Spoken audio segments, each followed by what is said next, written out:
Bismillahirrahmanirrahim. Assalamualaikum warahmatullahi wabarakatuh. Good morning, everybody. Thank you all for being here today. My name is Riksa Salat. I'm from Faculty of Social and Science uh, of Garut University.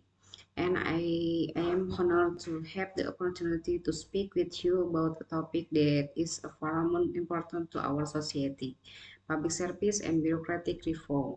Here I am with the research team, namely Nur Budiwati, Hani, and Erna.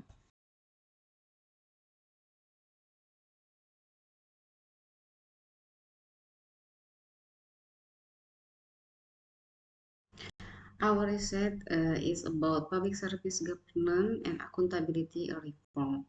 In today's rapidly changing world, the efficiency and effectiveness of public service are more crucial than ever. Public service is about backbone of our government's interaction with its citizens. It is through this service that we ensure the well-being, safety, and prosperity of our communities. However, as we advance into a new era marked by technological innovation and globalization, it becomes imperative to revisit and reform our bureaucratic process to meet the evolving needs of our society. Bureaucratic reform is not just about making incremental change. It is about rethinking and transforming the way our public institutions operate. It aims to enhance transparency, accountability, and responsiveness in our public service delivery. By doing so, we can restore trust in government institutions and ensure that they serve the public interest efficiency and effectively. During this presentation, we will explore the key principles and strategies of bureaucratic reform, examine successful case studies from around the world, and discuss the challenges and opportunities that lie ahead. Our goal is to understand how we can recreate a more agile, transparent, and citizen-centric public service system. Background and motivation this research is discussion of public service is related to public service, the public sector and provision of service or service delivery, which refers to activities and service carried out in the capacity of government for the domain of meeting the needs of general public.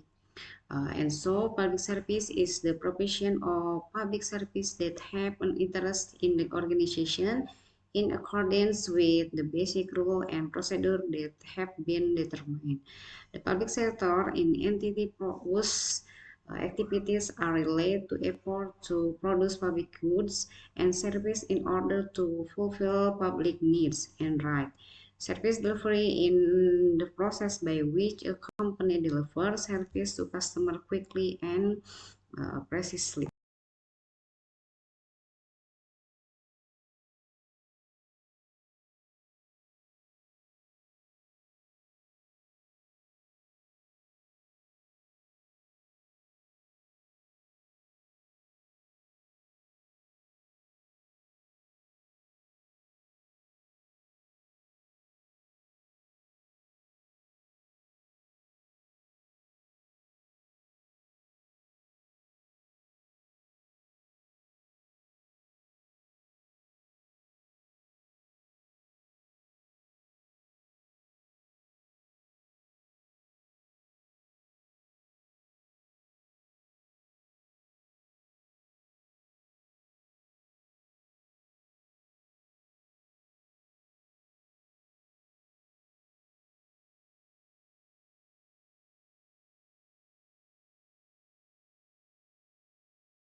The study explores comprehensive reform for solution change towards systemic improvement and Islamic perspective.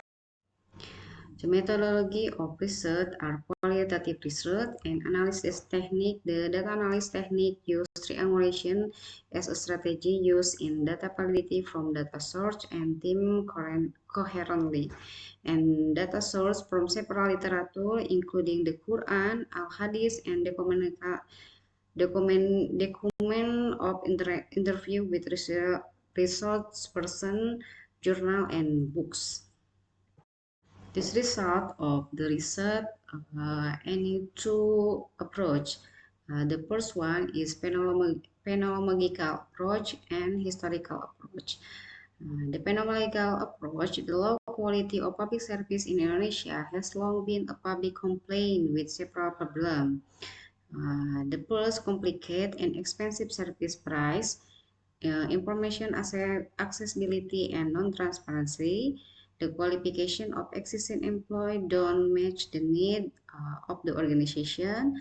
Optimizing the performance of the Indonesian Ombudsman in his duties of supervising public service.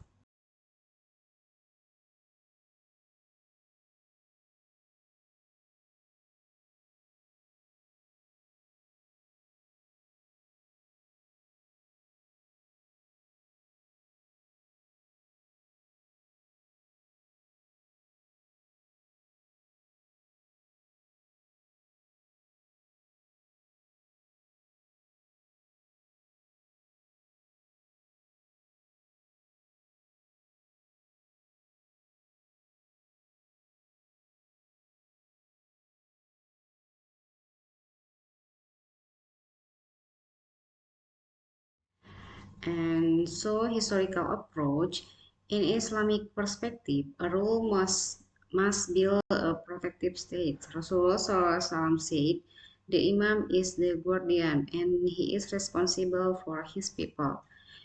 HR al-Bukhari.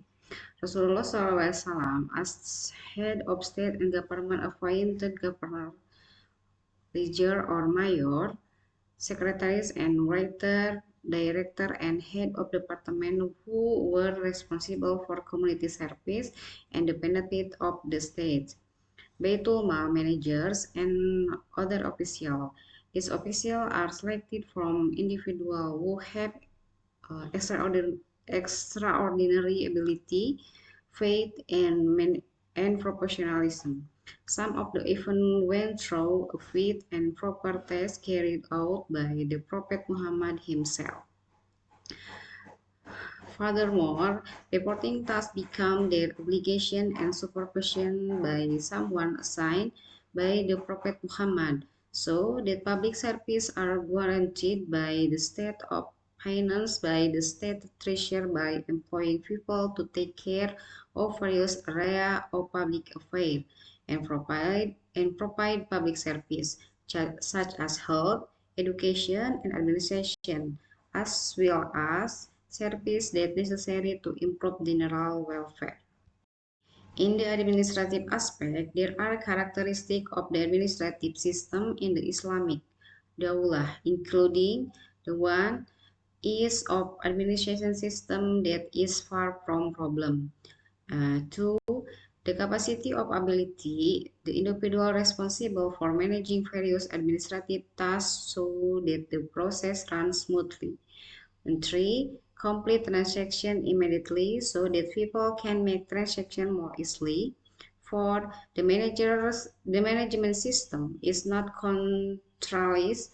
This exists in every small town or large city so that the city can handle their own muamalah administration problem without having to contact the state capital, along with development and perfection of the means of life.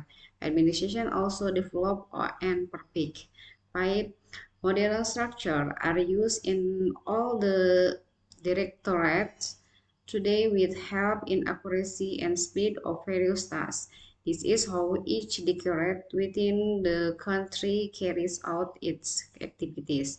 And C, supervision carried out by implementing agencies such as the Caliph, the Muawin or assistant caliph, and the guardian or governor of administrative virtues is general, not technical and specific. And then in seven, the people responsible for administration must be trustworthy, sincere, developed to Allah, and capable. And the last conclusion, discussion of public service relate to public service, the public sector and public and service provision or service delivery. Through an Islamic perspective, the actualization of the application of the Islamic system in aspect of public service will create a bureaucracy that is simple, easy, and efficient, respond quickly with the ability and capability to handle people's affairs. Likewise, fulfilling other public needs such as education, health, and so on comes comes from efficient and effective management of natural resources. It is this form that will ensure the true welfare on society. For your attention, wassalamualaikum warahmatullahi wabarakatuh.